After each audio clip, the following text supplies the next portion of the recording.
Assalamualaikum warahmatullahi wabarakatuh. Apa kabar teman-teman sekalian?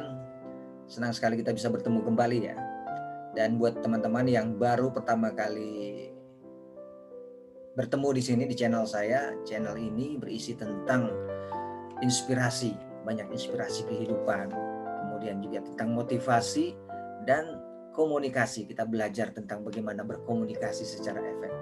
Jadi ada banyak hal yang kita bisa bicarakan dalam channel ini. Jadi kalau Anda merasa akan ada manfaatnya, silahkan subscribe ya. Subscribe channel ini supaya kita atau teman-teman nanti bisa mendapatkan informasi-informasi terbaru dari video yang saya buat untuk teman-teman sekalian. Hari ini saya akan bicara tentang suatu keadaan yang mungkin kita pernah ngalami atau kita pernah ngelihat orang-orang yang ngalami hal-hal yang seperti ini. Apa itu? Misalnya begini, pernah nggak teman-teman sekalian itu tiba-tiba mendapatkan rezeki ini, dapat uang banyak gitu, tapi kok rasanya cepet banget gitu habisnya. Rasanya kemarin dapat duit banyak kok sekarang udah habis ya, dan kayaknya nggak membekas apa-apa gitu dari duit banyak yang sudah diterima. Kok rasanya seperti hanya angin lalu. Apa sih yang terjadi sebenarnya? Nah, ini yang akan kita bahas. Sebenarnya apa sih yang terjadi? Kok kita tiba-tiba punya rezeki, dapat duit, dapat jabatan, dapat harta benda, kok tiba-tiba bukan membuat kita semakin bahagia, justru susah gitu, semakin menderita, atau justru semuanya itu berlalu begitu saja tanpa bekas. Ayo kita diskusikan setelah yang satu ini.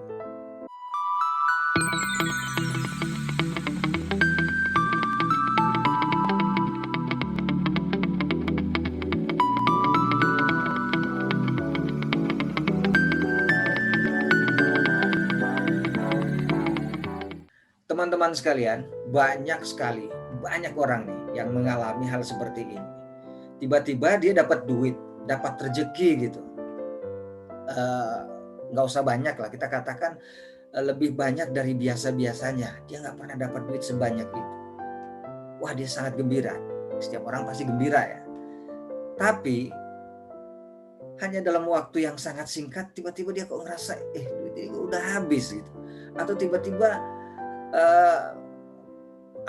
keadaan di rumahnya yang biasanya semua lancar-lancar saja tiba-tiba semua rusak dan harus diganti, dan dia harus keluar duit gitu. Dengan duit yang baru diterimanya tiba-tiba habis untuk kebutuhan-kebutuhan yang tiba-tiba mendadak tiba-tiba muncul aja. Kan dulu-dulunya nggak pernah bermasalah gitu, anak-anak sehat-sehat aja, tiba-tiba begitu terima duit banyak kok tiba-tiba sakit dan harus keluar duit untuk membayar semuanya. Terus tiba-tiba mobil rusak, kendaraan rusak, ini nggak benar dan semua nggak benar, dan duit harus keluar saja untuk itu, dan kita semakin resah gitu. Sudah duitnya keluar, kita juga stres gitu. Ini gimana sih, ya kan? Dan ujung-ujungnya rumah tangga jadi bermasalah. Kenapa? Karena ada duit tadi. Bayangkan, orang sudah dapat duit, ya, sudah duitnya tidak berbekas dan menimbulkan masalah di dalam rumah tangga. Dulunya rukun-rukun aja tanpa uang, begitu ada uang itu, kok tiba-tiba jadi berantem. Suami istri berantem, anak berantem, dan macam-macam. Jadi jauh sama keluarga. Apa yang terjadi sebenarnya? Nah, ini yang harus kita curigai. Jangan-jangan rezeki yang kita terima itu, uang yang kita terima itu tidak berkah. Jadi kalau misalnya kita katakan tanda-tanda rezeki yang berkah atau tidak berkah, itu seperti itu juga. Jadi kalau rezeki itu tidak berkah, bukannya membawa kebahagiaan, menjadi problem solver kedatangan rezeki itu, tapi justru mendatangkan masalah yang sebelumnya nggak ada masalah. Dengan datangnya uang itu, justru masalah datang banyak banget gitu. Hati-hati, tanda bahwa rezeki itu nggak berkah. Contoh lain selain duit ya, misalnya kita dapat mobil baru gitu. Kalau mobil itu berkah, justru dengan kehadiran mobil itu keluarga semakin rukun, kita semakin banyak aktivitas-aktivitas kebaikan yang bisa kita lakukan dengan menggunakan mobil itu. Tetangga-tetangga yang dulu kita nggak bisa tolong saat mereka butuh sesuatu, harus mengantarkan ke rumah sakit, tiba-tiba dengan adanya mobil kita, mereka sangat terbantu. Itu artinya mobil itu jadi berkah. Bukan cuma itu, dengan adanya mobil itu, rezeki-rezeki lain datang lagi. Itu berkah namanya. Tapi sebaliknya, kalau mobil itu datang, tiba-tiba rumah tangga jadi berantem, kita jadi ketakutan, takut mobilnya dicuri orang, hidup jadi nggak tenang.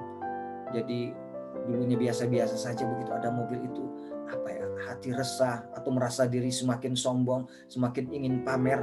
Ingat, itu tanda-tanda bahwa kehadiran mobil itu tidak ada berkahnya, tidak menjadi berkah bagi diri.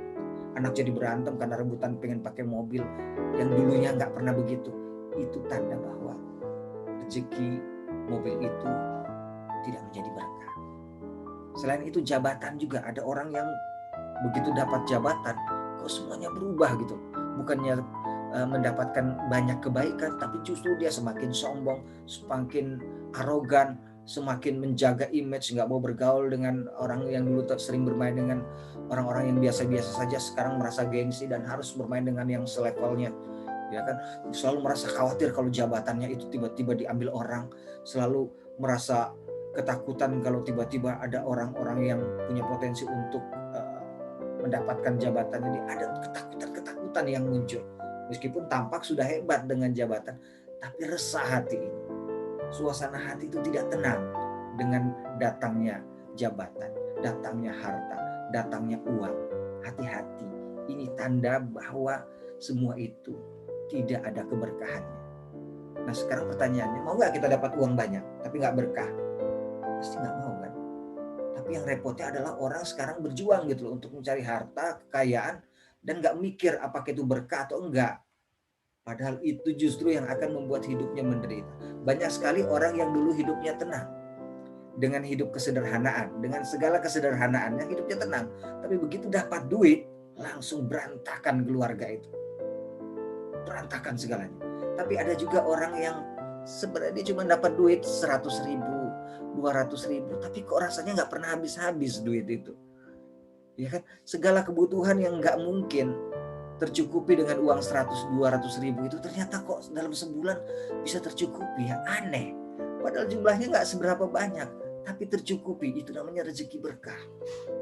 Keluarga jadi tenang, jadi bahagia, padahal hanya dengan duit yang begitu sedikit. Hanya mendapatkan kebahagiaan harta yang sedikit, tapi berkah itu membuat bahagia. Jadi teman-teman, saya mau ingatkan kepada kita semua bahwa kita hati-hati dengan apa yang kita dapatkan. Pertama, supaya kita dapat rezeki itu berkah. Ingat, rezeki berkah itu membawa banyak kebaikan. Rezeki yang gak berkah membawa banyak kerusakan, membawa banyak problem dan masalah dalam hidup kita. Jadi nomor satu, teman-teman, ingatlah, saat kita mendapatkan rezeki apapun, mau harta, mau pengetahuan, mau jabatan, nomor satu yang harus kita lakukan adalah kita bersyukur. Bersyukur kepada siapa? Kepada yang memberikan rezeki itu yang pertama. Kita syukuri, alhamdulillah, terima kasih ya Tuhan. Terima kasih ya Allah, Kau sudah berikan ini. Mudah-mudahan ini menjadi amanah bagiku. Aku akan jaga ini. Aku akan salurkan ini kepada hal-hal yang Engkau ridhoi. Itu pertama, dan harus dilakukan dengan sepenuh hati. Kalau tidak, dia tidak akan jadi berkah, jadi masalah. Jadi apapun yang kita terima, syukuri dulu. Yang kita ingat pertama yang di atas dulu, yang memberikan rezeki itu datang kepada kita. Dengan demikian maka rezeki itu akan berkah. Yang kedua, kita perhatikan benar dari mana datangnya rezeki itu. Jadi hati-hati, kita jaga, perhatikan, jangan sampai kita rela melakukan hal-hal yang dilarang, melanggar etika, melanggar agama demi mendapatkan harta. Ingat, itu akan menjadi masalah, problem dalam hidup kita. Kacau, meskipun kita dapat duit nanti banyak, tapi problemnya jauh lebih banyak dari duit yang kita dapatkan, dari rezeki yang kita dapatkan. Jadi hati-hati, perhatikan benar sumber dari mana kita mendapatkan uang itu. Kalau itu tidak halal, jauhkan sejauh-jauhnya. Kalau itu tidak halal, jauhkan sejauh-jauhnya karena akan membahayakan. Tapi kalau halal, meskipun sedikit, lakukan dengan sungguh-sungguh karena nanti meskipun sedikit, kalau berkah, bagiannya banyak banget, keuntungannya banyak banget, manfaatnya banyak banget, bukan hanya untuk kita, tapi juga buat orang lain. Ya, banyak orang punya uang miliaran, tapi sulit, berat untuk menolong orang lain. Tapi ada orang yang hanya punya Rp1, Rp2, tapi dia sangat ringan hatinya untuk membantu orang lain. Hidupnya penuh keberkahan dan kebahagiaan. Yang ketiga adalah biasakan untuk mensyukuri hal-hal sekecil apapun yang kita dapatkan. Kalau kita dapat sesuatu meskipun sedikit, kita syukuri. Mendapat kebaikan dari orang, dari siapapun, syukuri itu. Seolah-olah kita mendapatkan berkah yang luar biasa. Nah, sehingga yang kecil itu pun akan menjadi berkah yang besar dan membuat hidup kita bahagia. Ingat, kalau kita tidak bahagia, tanya. Jangan-jangan rezeki kita itu nggak berkah. Kemudian, ingat, begitu kita mendapatkan satu rezeki dari Allah Subhanahu wa Ta'ala, jangan jaga hati kita, jangan sampai ada rasa ingin berbangga-bangga, ingin pamer. Hati-hati, begitu itu ada, maka keberkahan rezeki itu akan hilang, berkah rezeki itu akan hilang. Hati-hati kita. Jadi sekali lagi teman-teman, kalau rezeki itu berkah, makanya berdoa terus. Rajin berdoa setiap hari. Ya Allah, jadikanlah setiap rezeki yang Kau berikan kepada kami itu penuh berkah. Meskipun besar, sedikit, rezeki zahir dan batin, apapun, berkahi, berkahi, berkahi. Dengan demikian, maka rezeki itu akan membawa banyak kebahagiaan, ketenangan di dalam hidup, membuat bahagia bukan hanya kepada diri kita, tapi banyak orang lain di sekitar kita pun akan merasakan kebahagiaan dari satu rezeki yang berkah. Mudah-mudahan ini mengingatkan kita ya untuk selalu berhati-hati, dan mudah-mudahan ya siapapun yang menonton video ini selalu diberikan rezeki yang penuh keberkahan, sehingga besar atau kecilnya rezeki itu akan membawa kebahagiaan, ketenangan batin, bukan makin susah, makin stres, makin menderita, dan keluarga buyar dan persahabatan buyar hanya karena harta yang kita dapatkan. Terima kasih, sampai bertemu dalam episode berikutnya. Sampai jumpa.